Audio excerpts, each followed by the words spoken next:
എന്താടോ തപസിരിക്ക?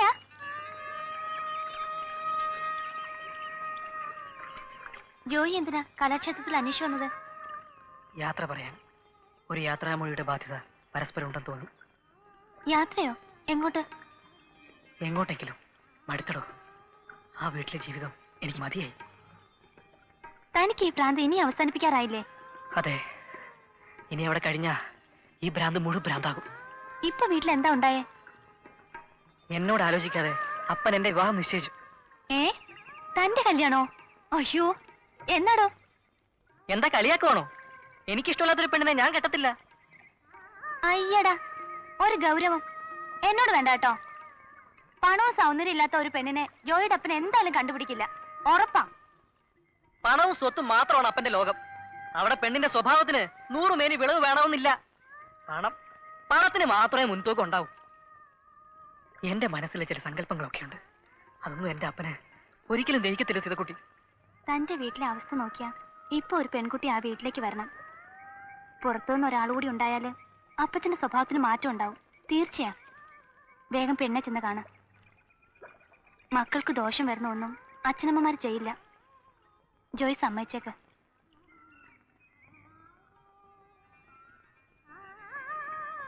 വാ, അമ്പലത്തിനടുത്ത് ഇറക്കാം. വേണ്ട, ഞാൻ നടന്നോളാം ജോയ്. കേറടോ. വേണ്ടെന്നേ.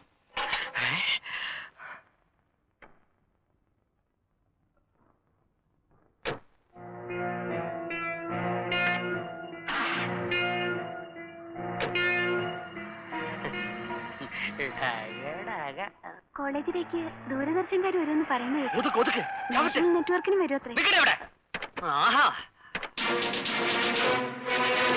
കൊഴുപ്പ് കാണിച്ച് ആമ്പിള്ളരെ പറ്റിക്കാൻ നടക്കുന്ന അരിഞ്ഞാട്ടക്കാരികള്. സീതയായാലും ശീലാവതിയായാലും 2 പീസുകളും മര്യാദയ്ക്ക് ഇറങ്ങണം. നിനക്ക് പ്രേമിക്കാൻ എന്റെ മോനെ മാത്രമേ കണ്ടുള്ളൂ. നിങ്ങൾ എന്തൊക്കെയാ പറയുന്നേ? കടവെല്ലാം വേണ്ടി സ്വസ്ഥമായ തർക്കുത്തരം പറയുന്നോടി മോഹിനിയാട്ടക്കാരി. എന്റെ മോനെ കെട്ടിയങ്ങ് പൊറുക്കാവുന്ന നെന്മേനിക്കുറിപ്പിന്റെ മോള് മോഹിക്കണ്ട. ആ വെള്ളം അങ്ങ് വാങ്ങി വെച്ചേരെ. രണ്ടും കൂടെ കൊഞ്ചിക്കൊഴിഞ്ഞും കെട്ടിപ്പിടിച്ചും കാറ കടന്നു നോക്കാൻ അറിഞ്ഞു.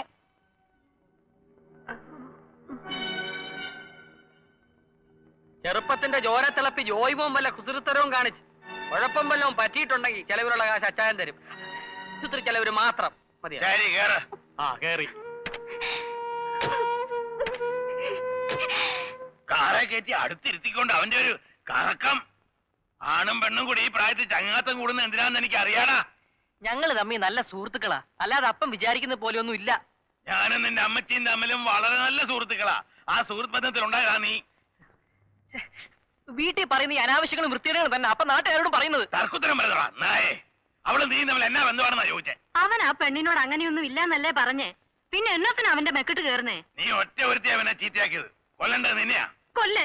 അപ്പന്റെ മോന്റെ ഇടയിൽ കിടന്ന് തീ തിന്നുന്നതിനേക്കാളും നല്ലത് ചാവുന്നതാ. ശരി ജോയി, വിടടാ. അപ്പന്റെ കൈ തടയുന്നോ നീ? ഇതിനുള്ള തന്റെ ഇടം നിനക്ക് എവിടുന്ന് കിട്ടി? അമ്മച്ചിക്ക് എന്റെ വിശ്വാസമില്ലേ? എനിക്കൊന്നും കേക്കണ്ട. പോടാ എന്റെ മുമ്പിൽ. അമ്മച്ചി ഒരു പെണ്ണിന് വേണ്ടി അപ്പന്റെ നേരെ കൈയോങ്ങിയല്ലേ?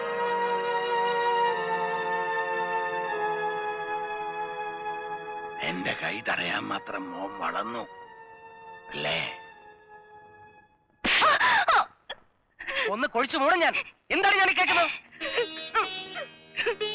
എങ്ങനെയെങ്കിലും ഈ കുടുംബം കുളം തൊണ്ടെന്ന് പറഞ്ഞ് നിൽക്കുക അവന്റെ തന്ത. മകനെ അതിൽ കരുവാക്കിയിരിക്കുക. പാലറ്റിനെങ്കിലും ഞാൻ പറയുന്നു വിശ്വസിക്കും. നീ ഒന്നും പറയണ്ട. തീ ഇല്ലാണ്ട് പുകയുണ്ടാവോ? നിങ്ങൾ പറയുന്ന വിധത്തിൽ ഒന്നും ഞങ്ങൾ തമ്മിലില്ല.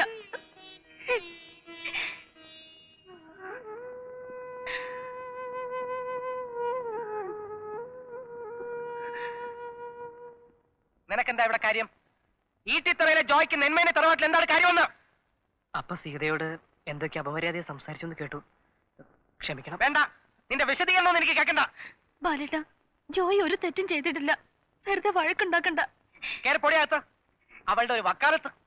ബാലേട്ട, ഞാൻ പറയുന്ന ഒന്ന് കേൾക്ക്. എനിക്കൊന്നും കേൾക്കണ്ട. മേലാൽ ഈ പഠിക്കാത്ത നീ കയറി പോകരുത്.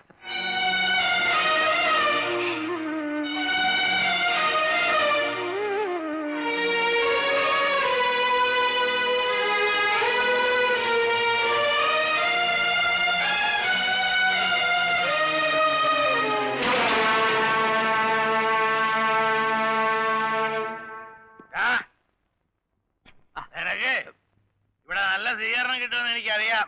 ഡാനിയലിന്റെ മോനല്ലേ മോനമിള്ള ഇവന്റെ അളവിൽ ഒരു ശവപ്പെട്ടി എന്താ വിടാനാ പറഞ്ഞേ?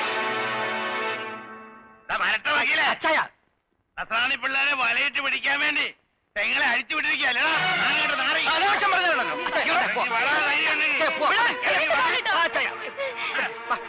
അവിടെ ഒരു മോഹമേ പെങ്ങന്മാരെ കെട്ടിച്ചേക്കാൻ കാശില്ലെങ്കിൽ ഉദയന്നൂർ ചന്തയെ കൊണ്ടുപോയി പരസ്യമായി ലേലം ചെയ്യണം.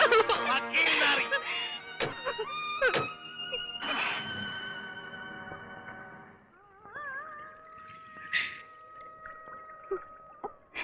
ഞാൻ എന്ത് തെറ്റാ ചെയ്തത്? കൂടെ പിറന്നവർ പോലും വെറുപ്പോടെ എന്നെ കാണുന്നത്. ഇന്നലെ വരെ നമ്മുടെ മനസ്സിൽ തോന്നാത്തൊരു വികാരത്തിന് അർത്ഥം കൽപ്പിക്കാൻ എല്ലാവർക്കും താല്പര്യം. നാം എത്ര പറഞ്ഞാലും അതിന് നീതീകരണം കിട്ടാൻ പോണില്ല. ഏറ്റവും നല്ല മനസ്സുകൊണ്ടാണ് നമ്മൾ സ്നേഹിച്ചത്. സമൂഹം അതിനെന്ത് നിറം വേണമെങ്കിലും നൽകിക്കോട്ടെ. പ്രായപൂർത്തിയായവരാണ് നമ്മൾ. സീത വിഷമിക്കണ്ട. എന്നെ മനസ്സിലാക്കാൻ സീതയെ പോലെ മറ്റൊരു പെൺകുട്ടിക്കാവില്ല എന്നെനിക്കറിയാം. സംശയിച്ച് ഓടിച്ച് എല്ലാവരും കൂടെ നമ്മളൊരു വലയിൽ കൊണ്ടെത്തിച്ചു. ചിലപ്പോ അതൊരു നിമിത്തമായിരിക്കാം.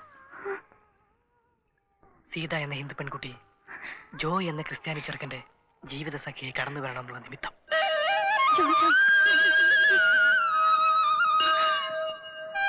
എന്റെ നിഴലിന്റെ ഓരം ചേർന്ന് നിൽക്കാൻ കൊതിക്കുന്ന മനസ്സ് ഇനി നിനക്കുണ്ടാവണം.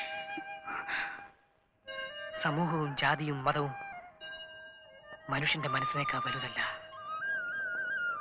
പറയടോ, സമ്മതം ഒന്ന് പറ.